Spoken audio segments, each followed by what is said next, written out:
Mwanasheria na mwanasiasa maarufu wa Mali anayejulikana kwa kukosoa serikali ya kijeshi alitekwa nyara usiku wa kuamkia Jumapili na wanaume waliofunika nyuso zao katika mji mkuu wa Bamako. Wanafamilia wake waliliambia shirika la habari la AFP siku ya Jumapili. Kutoweka kwake kunakuja wakati serikali ya kijeshi ya Mali inakabiliwa na mgogoro mkubwa kufuatia mashambulizi makubwa dhidi ya maeneo kadhaa muhimu mwishoni mwa wiki iliyopita na kuuawa kwa waziri wake wa ulinzi. Mashambulizi hayo yanafanywa na waasi wa Tuareg na wanamgambo wenye uhusiano na Al-Qaeda. Tall alikuwa mwanachama wa vuguvugu la M5 RFP, mhusika mkuu katika maandamano yaliyosababisha kuanguka kwa rais wa zamani Ibrahim Boubacar Keita.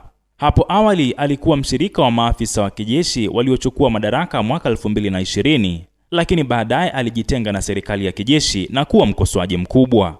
Wanaume wawili waliovalia barakoa walikuja kumchukua, waliondoka naye. Mwanafamilia mmoja aliyeshuhudia tukio hilo aliiambia AFP akiongeza kuwa familia imefungua kesi ya utekaji nyara. Mke wa Tall ambaye alijaribu kupiga picha za tukio hilo alishikwa vibaya na wanaume hao waliovalia barakoa na simu yake kuchukuliwa. Mwanafamilia mwingine aliiambia AFP mashambulizi ya wiki iliyopita yalilenga maeneo kadhaa muhimu yanayoshikiliwa na serikali ya kijeshi na jeshi kote Mali, hasa Bamako na mji wa karibu wa kati, na kuua watu wasiopungua 23.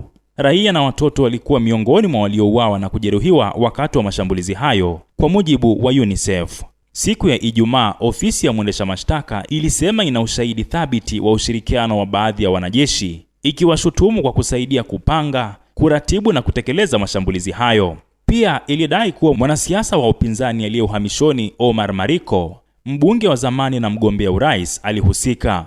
Tall anahudumu kama mwanasheria wa utetezi kwa maafisa kadhaa wa kijeshi waliokamatwa katika miezi ya hivi karibuni na serikali ya kijeshi kwa mashtaka ya kujaribu kuvuruga taasisi za serikali.